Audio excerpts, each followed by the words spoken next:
Homem entra atirando durante missa na Catedral de Campinas. Pesquisa afirma que crianças da cidade grande são mais solitárias. Vamos falar também sobre a polêmica envolvendo influenciadoras digitais que são acusadas por fingirem ser negras.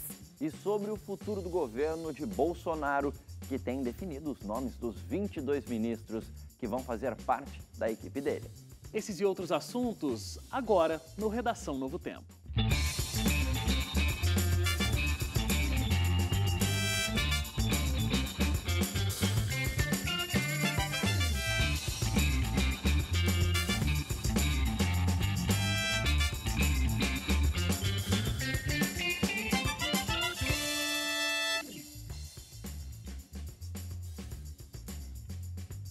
Olá, começa o nosso Redação Novo Tempo. Muito obrigado pela sua audiência. Obrigado porque mais uma semana você está aqui com a gente para discutir aí os assuntos que a gente trouxe como destaque para essa edição do Redação Novo Tempo. Deixa eu já dizer um oi para todo mundo que está aqui no sofá. E aí, gente? Oi. Olá! Gostou do tom que eu coloquei? Gostei, é musical. Bom.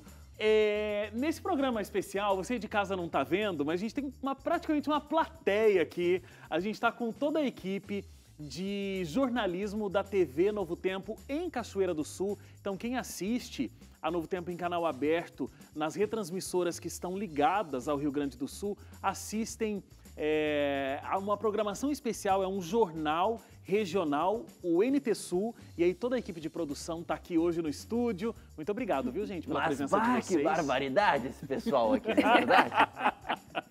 Pois Um abraço para todo mundo da equipe de Cachoeira do Sul, eles estão aqui vendo, mas aí fica para vocês verem também depois na televisão. Obrigado pela presença de vocês. Lembrando que você pode interagir com a gente através das nossas redes sociais, facebook.com/ntjornalismo, @ntjornalismo é o nosso Instagram e tem também o nosso site, onovotempo.com/jornalismo. Destaques. Leite, começando com você. Na Europa, tem uma mudança, uma possível mudança numa legislação que pode decretar o fim do YouTube. É um fake news gigante esse? Sabe aqueles títulos de fake news que aparece no teu WhatsApp, fala assim, o WhatsApp vai acabar, tal. Sei. Então, o título é meio sensacionalista. Então, é o fim do YouTube e tal. É um pouco sensacionalista a análise. Mas tem alguns pontos que são interessantes. O que acontece? A Europa, né, o Parlamento Europeu, que rege os países, né, várias questões que regem os países que fazem parte da comunidade europeia, tem o Parlamento Europeu e no dia 12 de setembro, se eu não me engano, foi lançada a proposta de um projeto de lei que eles chamam de artigo 13. E o que busca falar esse artigo 13 e por que ele está dando tanta polêmica? Ele busca reger as questões de direito autoral na internet, principalmente em vídeos por conta do YouTube, porque no YouTube você encontra de tudo, desde conteúdos autorais, no sentido, olha, eu sou um youtuber, eu vou e faço o meu vídeo aqui, até pessoas que pegam conteúdos de outras produtoras de vídeo, por exemplo, pego um filme que foi feito, sei lá, pela Warner Brothers, aí eu vou lá e jogo no meu canal do YouTube. E aí, como todo canal pode ser monetizado, ou seja, ganhar direito pelas propagandas que são geradas ali por conta das visualizações, alguém pode estar ganhando dinheiro com um conteúdo que não é seu. Então eu posso abrir o meu canalzinho lá, André Leite TV, e aí eu pego um filme lá da Warner, lá, sei lá, o Batman, e coloco lá e o pessoal vai assistir, obviamente, e aí eu vou ganhar dinheiro com isso, e não a produtora do conteúdo. Então, o Parlamento Europeu busca tentar impedir cada vez mais que isso aconteça, principalmente no YouTube. Não é só no YouTube, mas principalmente no YouTube. Mas então, assim, está se buscando um início de uma possibilidade de leis. Regularização, na Terra, sem leis, né? que até hoje é a internet. Isso. Mas não que o YouTube vai Não, mas terminar. aonde é que vem a polêmica da coisa? E aí que tem alguns youtubers, tem um youtuber português que ele tem falado bastante sobre isso, tal, aí levanta umas manchetes meio cabulosas, assim, ao fim do YouTube, não sei o que lá. Por quê? Porque a interpretação que alguns estavam dando sobre o texto desse artigo 13 é de que coisas que a gente pode chamar de simples no processo de criar conteúdos autorais, como, por exemplo, um youtuber mesmo, poderiam estar infringindo essa possível nova lei. Sim. Então, vou dar um exemplo. a leitura que eles fazem é que esse texto diria o seguinte: eu sou um youtuber e aí eu tô fazendo um vídeo lá tal, e aí, como parte do meu cenário, eu tô usando, sei lá, um bonequinho do Super-Homem atrás de mim, entendeu? E aí estaria infringindo a lei de direito autoral, porque eu estou usando uma imagem do Super-Homem, que é um produto de um monte de marca aí, né, que é responsável, DC Comics, entre outras, e aí, por isso, eu estaria infringindo essa lei, e aí eu deveria ter o canal bloqueado por conta disso. Essa é a interpretação que alguns estão fazendo. Mas alguns legisladores do Parlamento Europeu estão dizendo que essas preocupações menores são infundadas, porque essa lei não busca proibir esse tipo de situação. Até porque seria meio que um bloqueio à liberdade de expressão também. São detalhes, né, que... Exato. Então, o cara usar uma camiseta com um personagem, Sim. então não é esse o caso. Agora, eu acho que a gente até já tem avançado nesse sentido, porque hoje, se a gente colocar uma música que não tem autorização, a gente não consegue nem ouvir, né? A gente consegue ver o vídeo, mas o som a gente não consegue já ouvir. Eu acredito que regular isso aí vale a pena nesse sentido, de você controlar o que as pessoas estão colocando, até porque, às vezes, ela pode, inclusive, utilizar um assunto que você está utilizando, uma postagem sua, e manipular de outra forma também, o que acaba também te prejudicando. Então, acho que vale a pena. Então, o YouTube, nesse texto, ele vai passar a ser cobrado pelos legisladores, ou no caso não, né? Os legisladores criam as leis pelo judiciário europeu, no sentido de, olha, se tiver algo infringindo essa lei dentro do território europeu, né? E o YouTube não fizer nada, aí o YouTube vai ser punido com multas, etc. Então, por isso que vários estão com um pouco de medo em relação a isso. Mas eu diria que essas manchetes, assim, tipo, é o fim do YouTube e tal... puxa-cliques eu acho que é um pouco mais puxa-cliques, é um negócio um pouco mais alarmista para conseguir, inclusive, visualizações do que propriamente verdade. Mesmo essa questão da busca de uma regulamentação, de uma legislação, o YouTube diz que é muito complicado e aí seria inviável a prática, né, como tem sido na Europa, porque é muito difícil para o YouTube conseguir fiscalizar tudo isso. Para quem trabalha com internet assim, sabe que se o canal utiliza algumas coisas, como a Luiz exemplificou aqui, uma trilha indevida, uma imagem indevida, né, pegando o exemplo do Leite lá do Superman, não vai pôr o filme do Superman, mas coloca um trechinho, então o YouTube bloqueia e ele faz o que eles chamam de strikes. Então, ele coloca um strike no teu canal e bloqueia o teu vídeo, pode bloquear o teu canal. Até que você explique por quê. Por quê, né? Mas, às vezes, se não tem explicação, se foi... Vai ficar bloqueado mesmo. No erro ali mesmo, pode bloquear e pode, inclusive, perder o canal, perder o domínio por causa desses strikes. São transformações que a gente precisa estar aberto a fazer. Porque a partir do momento em que as pessoas estão plagiando o conteúdo de outras pessoas, vamos ter que nos adaptar a essa realidade. E ganhando dinheiro com isso. E ganhando dinheiro, a gente vai ter que descobrir alguma forma. Mesmo que para eles seja realmente, né, complicado você fiscalizar todos aqueles vídeos do mundo inteiro. Mas se a gente já vê que existe esse problema e existe esse debate, eu acho que eles têm que pensar alguma forma. E eu acho que é interessante também porque é uma forma de lidar com o comportamento nas redes sociais, né? Então, eu acho que vai se pensar um pouco mais sobre que tipo de comportamento eu vou ter, que conteúdo eu compartilho, como eu produzo os meus conteúdos, que eu acho que é a base do problema ali, é o comportamento que as redes sociais impulsionaram, né? É porque é muito livre, né? Muito eu posso livre. pegar o conteúdo... Por exemplo, eu não posso agora nesse programa chamar um VT aqui que não me pertence, chamar uma imagem que não pertence a Novo Tempo. Mas no YouTube tudo é possível, né? Eu acho que é interessante lidar com isso, falar um pouco sobre essa liberdade que tem gerado alguns problemas, né? Tem gerado alguns problemas. Vamos para o seu destaque, Luíse. Vamos falar lá. de governo Bolsonaro. A gente tem 22 ministros já definidos. Já dá para a gente ter um desenho mais claro, mais específico do que vai ser o governo da nossa Federação Brasileira em 2019? Já temos sim. Bonito o Wagner falando. Você já Não viu? foi? Olha a potência dele, né? Então, sim, a gente já consegue ter um quadro sobre a esplanada dos ministérios, como é que vai ficar lá, né, as pastas, quem é que vai cuidar de cada pasta. Essa questão a gente teve agora 22 ministérios, então só para lembrar aqui ao nosso telespectador, foi uma redução, né? Porque no governo anterior a gente tinha 31 ministros, que também já houve uma redução se comparado com o mandato anterior, que na verdade foi o primeiro mandato da ex-presidente Dilma Rousseff. O primeiro mandato dela tínhamos 39 ministros. Então, no segundo já houve uma redução para 31 e agora a gente teve uma redução razoável, né? Expressiva, de 31 para 22 ministros. Então, a gente pode até, inclusive, dar destaques a alguns nomes, né? A gente tem, por exemplo, o Lorenzoni, o Onyx Lorenzoni, que ele sempre foi um opositor ferrenho do PT na Câmara dos Deputados. Ele está na Câmara desde 2003, então ele sempre foi aquele opositor. E agora, no segundo turno, aliás, na campanha geral de Bolsonaro, ele foi um grande articulador.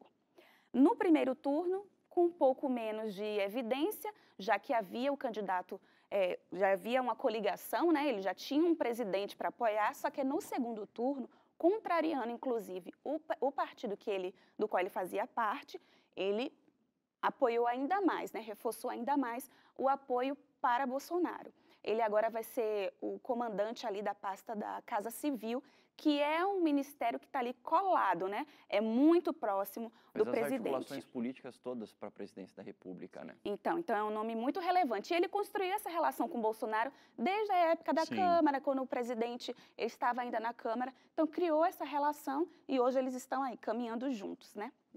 E a gente tem um general. A gente tem o general Heleno, né?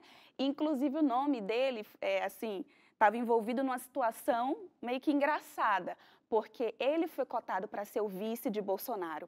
E em vários momentos, depois que trocou esse nome, Bolsonaro, em alguns posicionamentos, discursos, ele ainda trocava e citava o Heleno como vice, né? Então, ele é o general. Hoje ele está na Secretaria de...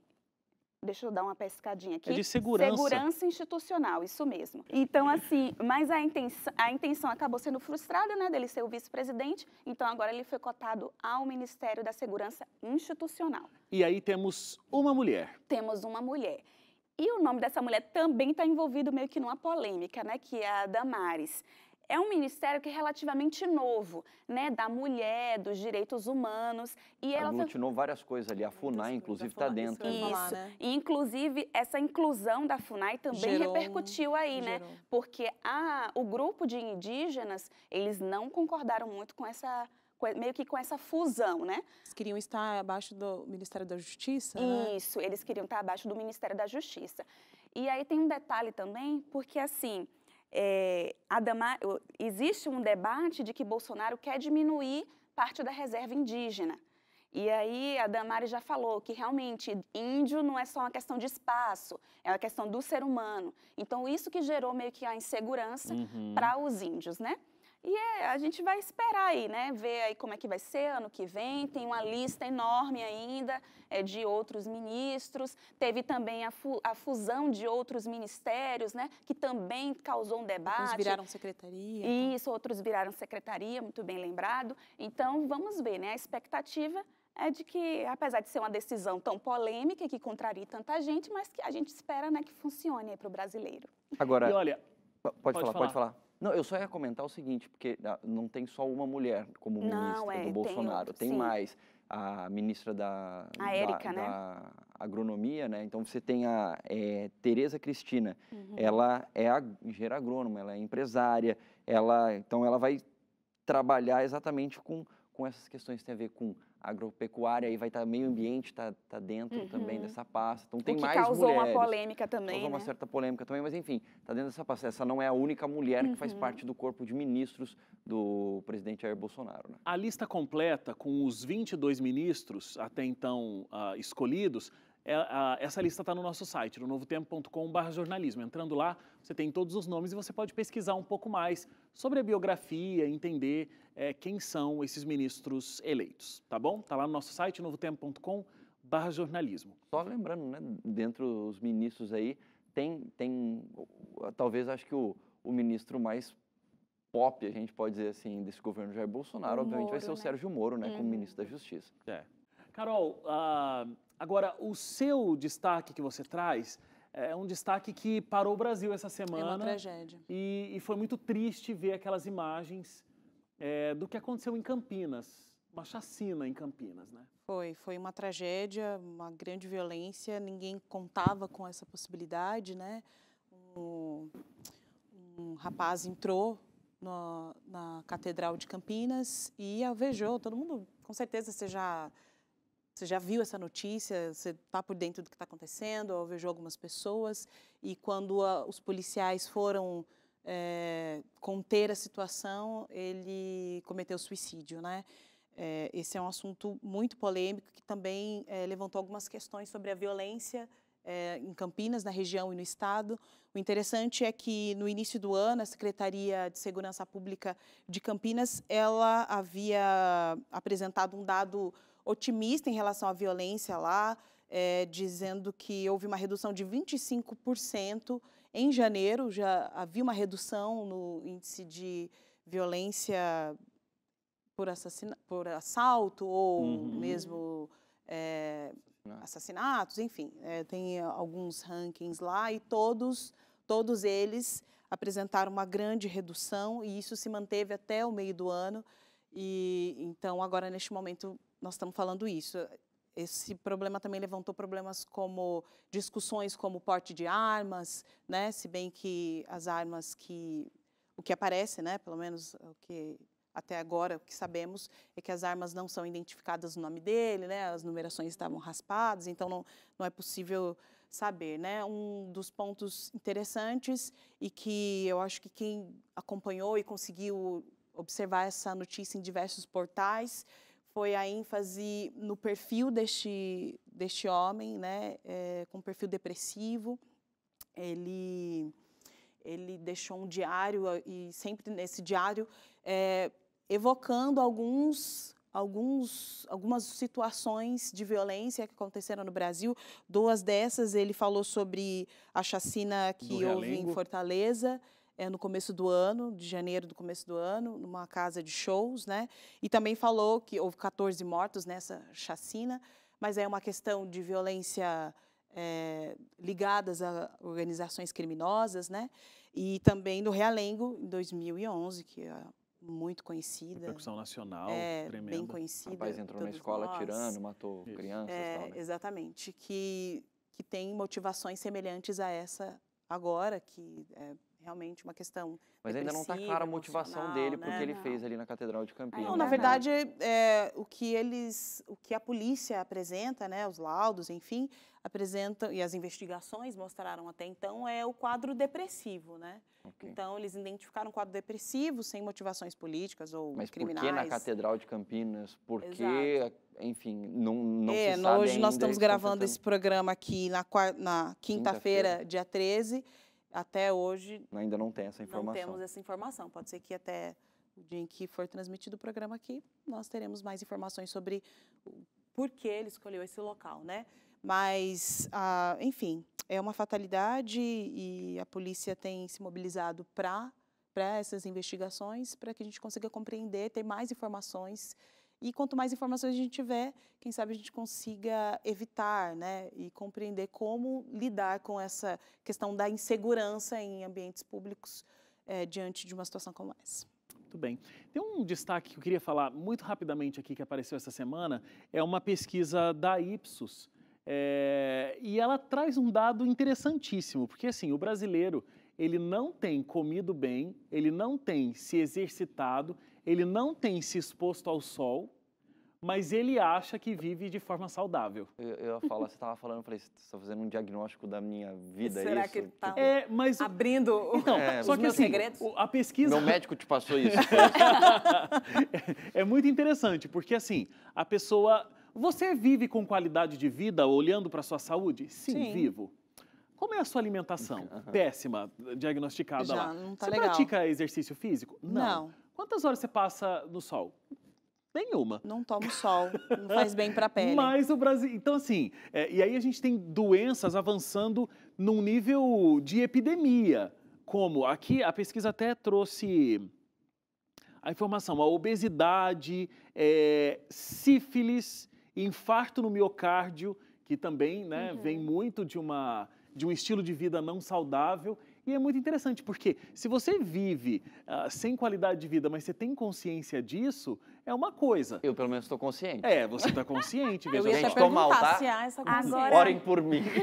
Agora, não tô legal, não tô eu daria conseguindo. um destaque ao sífilis, porque ainda existe a sensibilidade, não a sensibilidade, mas as pessoas ainda não comentam tanto sobre essa doença, ainda não tem muita campanha, ainda existe muita falta de informação. Às vezes as pessoas, o que é sífilis? Às vezes a pessoa não domina o que é. Então, assim, eu daria um destaque. Para mim, me chamou muita atenção saber do crescimento. E eu acho que essa falta de informação, ou como é que eu poderia dizer, um tabu, assim, um pouquinho ainda, né, de tabu para poder falar sobre esse assunto. Até porque Mas- sífilis é uma doença sexualmente transmissível, né? Uma Exato. DST. Então, Uhum. isso é meio que um reflexo também, eu posso colocar dessa maneira também, eu diria de um sexo sem compromisso, desenfreado. Promiscuidade. Promiscuidade, era essa palavra que eu estava... Sempre ligado a esse fator, né? Porque, naturalmente, isso cresce porque você tem uma troca constante de parceiros. Então, você pega alguém que tem sífilis, aí você vai ter relação sexual com outras pessoas, não usa